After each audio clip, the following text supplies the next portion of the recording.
Okay, fantastic.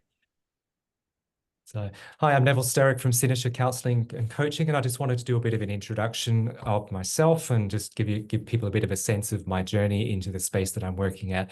And what I do is essentially help you to create your prosperous life and define prosperity on your terms. So I wanted to tell you a little bit about my background and then some of the things that I do. So my background, I started off in education, and that was my intention was for that to be my career for life. And suddenly I had the experience of burnout within 18 months.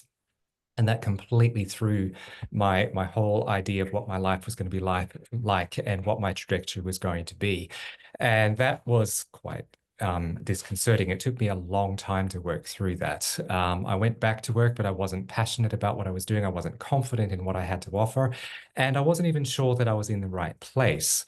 So eventually I experimented with a whole bunch of things, and these are some of the jobs that I held and some of the things that I've worked my way through.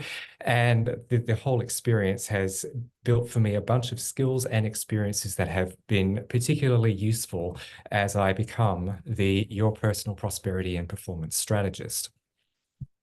So, who do I work with?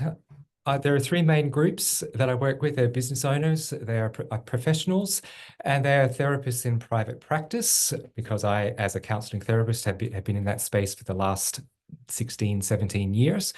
And the common thread that's running between all three of them is that they're dealing with or beginning to see signs of burnout. And the burnout is a quality of life issue. So things like stress, poor relationships, lack of confidence, lack of direction, and declining physical and or mental health can all contribute to people not experience the prosperous life that they actually want. Now, a lot of people define prosperity in terms of money. And that's not how I'm looking at prosperity. Prosperity is a lot bigger than that. It's about the satisfaction that you get from the life that you actually have. There are 5 pillars of prosperity that I talk about, and I have been talking about that on social media for the last few weeks. One is quality relationships. The people that surround you have a huge impact on the quality of life that you experience. Meaningful work or service is also really, really important. And I stress the word meaningful. It doesn't have to be paid work. It doesn't have to be something that generates an income, but it does need to have meaning attached to it that brings fulfillment to your life. And a lot of people go into a career because that's the thing that will make them money, but it's not the thing that actually makes them happy. And then they find themselves struggling with the next thing, physical and mental well-being. And in our culture, we are very, very big on pushing through and not paying attention to the signs that tell us that we're moving towards unwellness, and being proactive about dealing with those things before they become huge problems. One of the things that I like to do with my clients is to help them to develop the self-awareness to say, what am I like when I'm well? And what are the signs that indicate that I'm moving away from that space of wellness? And what can I do about it that will actually be helpful? And trying to deal with things ahead of time. Rest and recreation is an important pillar of prosperity. It's like we can't work all the time. It will sap our energy and our drive. We need time to rest. We need time to recharge. We need time to do things that bring us joy. Those things contribute to the prosperous life that we actually want. And finally, spirituality, the sense of being connected with something larger than ourselves. That could be through religion, or it could be through other things, but it's this whole sense of like, it's not just me and my life, but my life has ripple effects everywhere else. And the spirituality that we hold actually shapes how we define what prosperity is and what our prosperous life looks like. Now, how I help. I help my clients to develop the tools and the strategies and the confidence to be able to create that prosperous life, to be able to overcome their stress, to be able to build those quality relationships, and to be able to achieve results that are far greater than the ones that they actually thought were possible. And there, I give people the time and the space to be able to get to know themselves, to know what works for them, and being very customized and unique and client focused, so that whatever it is that we are coming up with is going to be something that is going to work for the people the person that's in front of me, and is going to be sustainable. So I've recently developed the Prosperity Compass, which identifies the system that I use to walk people through to the process of creating their prosperous life. And that's not something I'm going to talk about today, but if you'd like to know more, please feel free to reach out. Now, I just wanted to share a few client stories of some of the work that I've done and some of the things that clients have been able to achieve. I worked with a busy working mum at one point. She was coming in because she was worried that she was on the verge of burnout. She was trying to hold a full-time career, be a full-time mum, be a partner, and she was feeling that she was being pulled in lots of different directions and she wasn't coping. What we did with her was what I did with her was I actually got her to examine some of the things that she was telling herself about her life and what her life needed to be like, and to challenge those assumptions to the point that she actually changed her approach to things. She let go of some responsibilities that she thought were hers and actually shared them out in her household and in her workplace, reducing her stress load and enabling her to actually find more joy in her interactions, particularly with her family. I also worked with a fellow who was going through a career change. He had left one industry, gone into something else, and then was wanting to get back into the industry in a different role. And while he had skills and qualification and experience, he just wasn't getting anywhere with his job applications.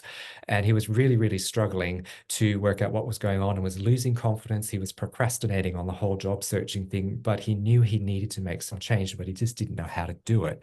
So what I helped him to do was I helped him to unpack his history and get it really, really clear for himself what it was that he was offering, and to then rewrite his resume so that it was highlighting all of the fantastic things that he had to bring to the table in the new role that he was wanting.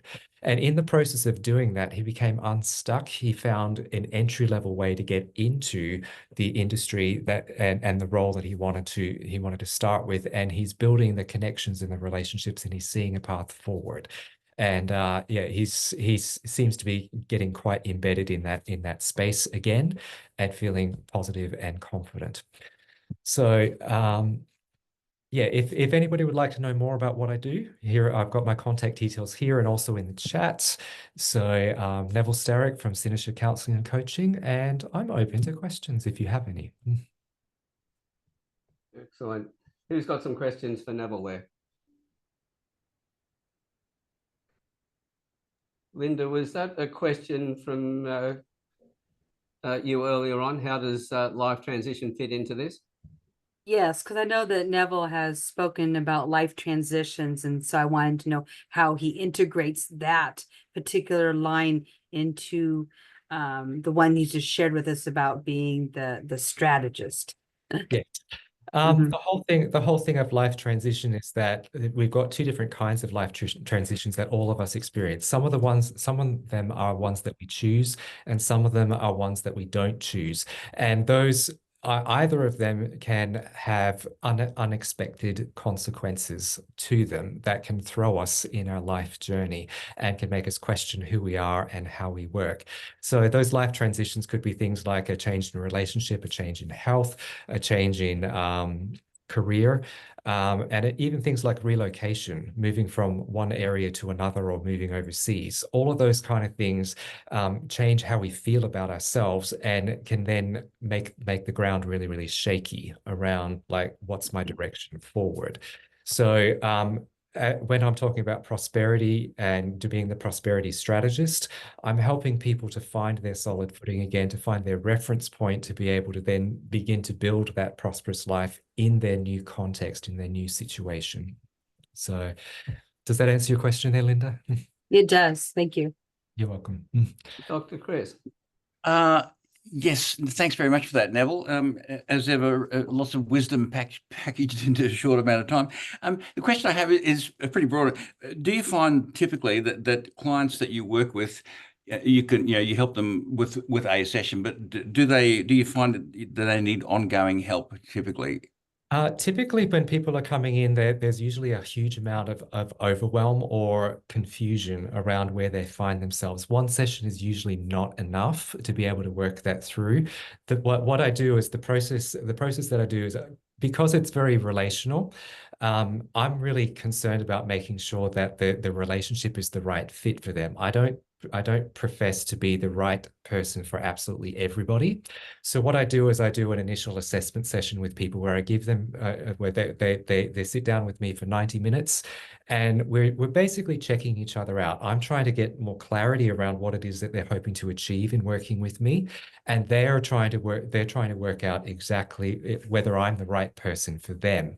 And by the end of that session, I'm really upfront with people when they go through this process. Is by the end of the session, I'm asking the question is like, do you think we can work together? And if the answer is no, that's fine. I'm totally okay with that, because what I'm hoping that the conversation will do will give them a lot of clarity about what they are looking for from the person that is going to be most helpful for them. But if they do want to work with me, we then commit to a 5 or a 10 session package with the intention that by the end of that package, we will reassess. Where are you now? What do you need? Do you need to do some more ongoing work, or have you done what you needed to do? So there's a lot of building it of reflecting and assessing what the client actually needs in front of me.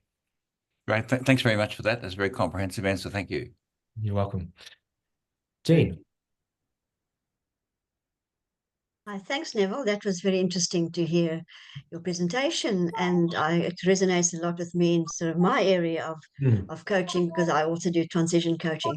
But because yours is a fairly broad area that you seem to work in, how do you sort of find your clients, and how do clients find you? How do I find clients? Is like it's basically going to lots of different places where the clients can actually be. I've got a Facebook page. I'm on LinkedIn. I'm involved in a number of networking groups locally and online. And yeah, so I'm reaching out. I've got a website. So Google my business page. There are lots of ways that people can find me and find some of the things that I deal with, and reach out and make connections. And I'm constantly giving people the invitation to reach out and have a deeper conversation. So, but yes, it's an ongoing thing. It's like staying present, staying visible. And that's been a journey for me of learning how to do that. Thanks, Neville. You're welcome. No other questions? Okay, I'll just stop that.